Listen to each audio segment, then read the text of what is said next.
കുമാദേവി സീരിയലിന്റെ പുതിയൊരു എപ്പിസോഡിന്റെ promo review വിശേഷങ്ങളിലേക്ക് എല്ലാവർക്കും സ്വാഗതം. അങ്ങനെ ചന്ദ്രോത്തുള്ളവരുടെയും അരുന്ധതിയുടെയും യഥാർത്ഥ ശത്രു പുറത്തു വരുന്ന ഒരു എപ്പിസോഡാണ് ഇന്ന് വരാൻ പോകുന്നത്. എന്തായാലും ദേവികയും സിദ്ധാർത്ഥനും ചെന്ന് മിനിസ്റ്ററെ കാണാൻ ചെല്ലുമ്പോൾ മിനിസ്റ്റർ ഇവരോട് നല്ലോണം പെരുമാറുന്നുണ്ടെങ്കിലും മിനിസ്റ്ററിന് ദേവികയോടും സിദ്ധാർത്ഥനോടും നല്ല ശത്രുതയുണ്ട്. അത് അയാൾ മനസ്സിൽ പറയണമുണ്ട്, നിങ്ങൾ രണ്ടുപേരും ഇനി കഷ്ടപ്പെടാൻ പോകണുള്ളൂ എന്ന്. ആ ശത്രുതയുടെ കാരണം വേറെ ഒന്നുമല്ല, ആ മേനോനാണെങ്കിൽ ഈ മിനിസ്റ്റർക്ക് ഒരുപാട് രൂപ ഓഫർ ചെയ്തിരുന്ന സമയത്താണ് മിനിസ്റ്റർ ദേവികയോട് പറയണത് ആ കമ്പനിക്ക് അനുമതി കൊടുക്കണമെന്ന്. അന്ന് ദേവികയാണെങ്കിൽ അതിനെ എതിർത്ത് അനുമതി കൊടുക്കില്ല എന്ന് തന്നെ പറഞ്ഞു. പിന്നീട് മിനിസ്റ്ററോടൊന്നും ചോദിക്കാതെ തന്നെ ദേവിക നന്ദൻ്റെയും പ്രഭാവതിയുടെയും നിർബന്ധത്തിന് അനുമതി കൊടുക്കുകയും ചെയ്തു. ആ ഒരു കാരണത്താലാണ് ഈ മിനിസ്റ്റർക്ക് ദേവികയോടും സിദ്ധാർത്ഥനോടും ഇത്രയ്ക്കും ദേഷ്യമുള്ളത്. അതുകൊണ്ട് തന്നെ ഈ സിദ്ധാർത്ഥനോടും ദേവികയോടും മിനിസ്റ്ററെ കാണാൻ പോകാമെന്ന് ഇയാൾ സമ്മതിക്കുന്നുണ്ടെങ്കിലും ഇയാൾ മിനിസ്റ്ററെ കാണിക്കാതിരിക്കാനുള്ള എല്ലാ പ്ലാനും ഒരുക്കുന്നുണ്ട്. ഇയാളുടെ പ്ലാനൊന്നും അറിയാതെ ദേവികയും സിദ്ധാർത്ഥനും സന്തോഷത്തോടു കൂടി തന്നെ ചന്ദ്രോത്തേക്ക് ചെല്ലുന്നുണ്ട്. ചന്ദ്രോത്ത് എന്നതും പ്രഭാവതി എന്തായി സിദ്ധു പോയിട്ട് കാര്യങ്ങളൊക്കെ നടക്കുമെന്ന് ചോദിക്കുമ്പം ഒരു കുഴപ്പമില്ല, നാളെ എന്തായാലും മിനിസ്റ്ററെ കാണാൻ പറ്റുമായിരിക്കും. ആ സമയത്ത് പ്രഭാവതി ചോദിക്കുന്നുണ്ട്, അതെന്താ സിദ്ധു ഇന്ന് കാണാതിരുന്നതെന്ന് ചോദിക്കുമ്പം ഇന്ന് മിനിസ്റ്റർക്ക് എന്തൊക്കെയോ മീറ്റിങ്ങുകളുണ്ട്, അതുകൊണ്ടാണ് ഞങ്ങൾക്ക് കാണാൻ പറ്റാതിരുന്നത്. എന്തായാലും നാളെ കാണാനുള്ള സൗകര്യം ഉണ്ടാക്കാമെന്ന് മിനിസ്റ്റർ ഉറപ്പ് തന്നിട്ടുണ്ട്.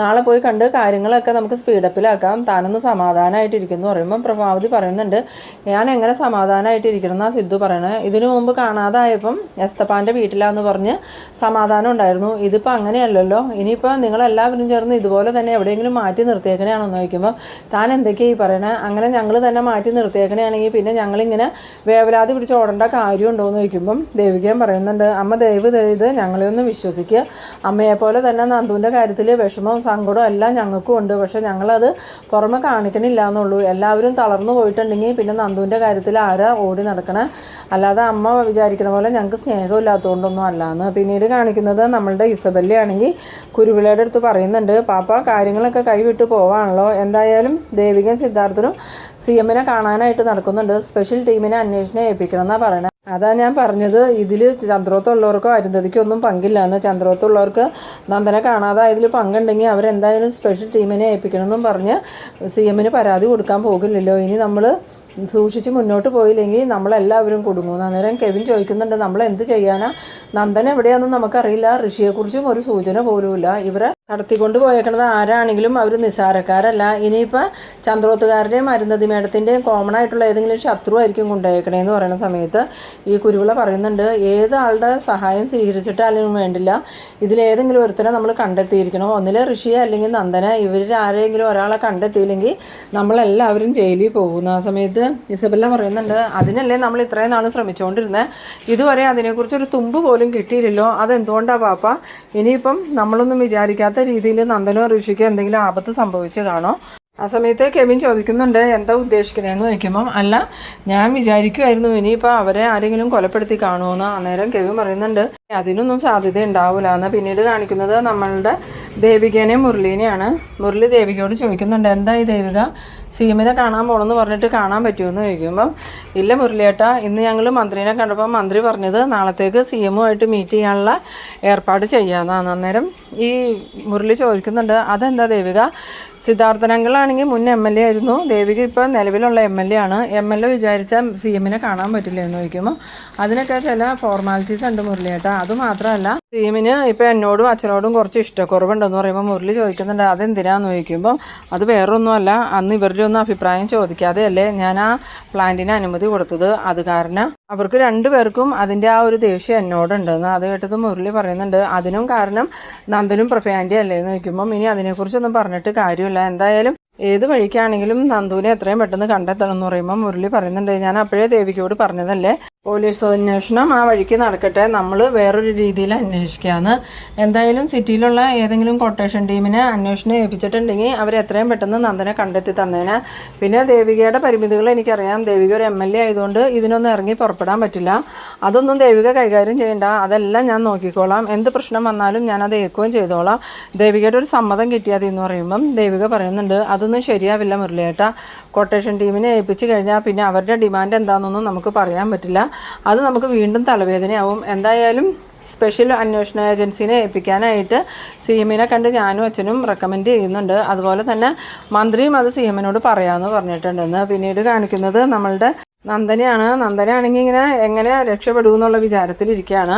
പ്രകാശനാണെങ്കിൽ പോയിട്ട് വന്നിട്ടുമില്ല. ആ സമയത്ത് നന്ദൻ ഗുണ്ടകളോട് ചോദിക്കുന്നുണ്ട്, എന്നെ എന്തിനാ ഇങ്ങനെ കെട്ടിയിട്ടേക്കണേ, എന്നെ ഒന്ന് പറഞ്ഞു വിടാൻ പാടില്ലേ, എൻ്റെ അമ്മയും ദേവിയൊക്കെ ഇപ്പോൾ ആകെ വിഷമിക്കുന്നുണ്ടാവും എന്ന് പറയുമ്പം ഈ ഗുണ്ടകൾ പറയുന്നുണ്ട്, പ്രകാശ് സാറ് വരാണ്ട് ഞങ്ങൾക്കൊന്നും ചെയ്യാൻ പറ്റില്ല, എന്തായാലും സാറ് വരട്ടേന്ന്. അങ്ങനെ നന്ദനാണെങ്കിൽ വിഷമിച്ചിരിക്കുന്ന സമയത്ത് ഒരു ഗുണ്ട വന്നിട്ട് പറയുന്നുണ്ട്, ഇയാൾ കൊന്നു എന്ന് പറഞ്ഞാൽ ആ ഒരു ഋഷിയില്ലേ, ആ ഋഷിയുടെ ബോഡി പോലീസ് കണ്ടെടുത്തിട്ടുണ്ടെന്ന്. അന്നേരം നന്ദനാണെങ്കിൽ ആകെ പേടിച്ച് എവിടുന്നാ ബോഡി കണ്ടെടുത്തതെന്ന് ചോദിക്കുമ്പോഴും അവൻ്റെ ബോഡി റോഡ് സൈഡിൽ നിന്നാണ് കിട്ടിയത്. ആ സമയത്ത് നന്ദനാണെങ്കിൽ ആകെ സംശയമാവുന്നുണ്ട്, അതെങ്ങനെയാണ് ഋഷിയുടെ ബോഡി റോഡ് സൈഡിൽ നിന്ന് കിട്ടണേ. അതുമാത്രമല്ല ഇപ്പോൾ ഋഷി മരിച്ചിട്ട് നാളുകളായി, ഇനിയിപ്പോൾ ബോഡി കിട്ടിയാലും അത് ഋഷിയുടെ ഒന്ന് തിരിച്ചറിയണേ എങ്ങനെയാണ്.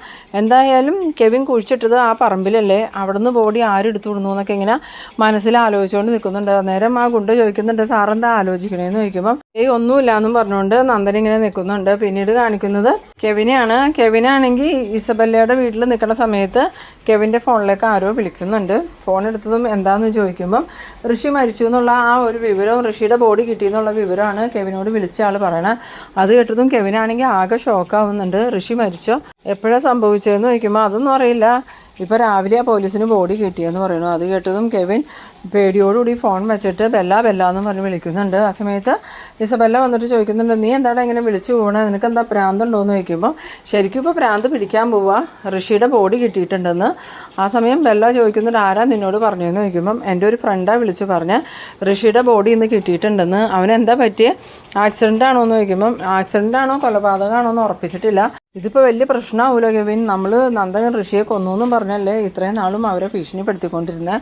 ഇപ്പോൾ എന്തായാലും ശരിക്കും ഋഷി കൊല്ലപ്പെട്ടു, ഇനിയിപ്പോൾ അരുന്ധതിമയുടെ അടങ്ങിയിരിക്കുമോ. അതുമാത്രമല്ല ഋഷിയുടെ പേരും പറഞ്ഞ് നമ്മൾ നന്ദനെ ഒരുപാട് ബ്ലാക്ക് മെയിൽ ചെയ്തില്ലേ, അതിനി ചന്ദ്രോത്തുകാർ അടങ്ങിയിരിക്കുമോ, നമ്മൾ ആകെ പെട്ടല്ലോ കെവിനെന്ന് പറയുമ്പം അത് തന്നെയാണ് ഞാൻ നിന്നോട് പറഞ്ഞത്. അന്ന് നമ്മളോട് കുരുവിള സാറ് പറഞ്ഞതല്ലേ എത്രയും പെട്ടെന്ന് ഈ നാട്ടിൽ നിന്ന് പോയിക്കോളാൻ. അന്ന് നിനക്കല്ലായിരുന്നോ വാശി ഇവിടെ തന്നെ നിൽക്കണമെന്നും നന്ദനെ സ്വന്തമാക്കണമെന്നും.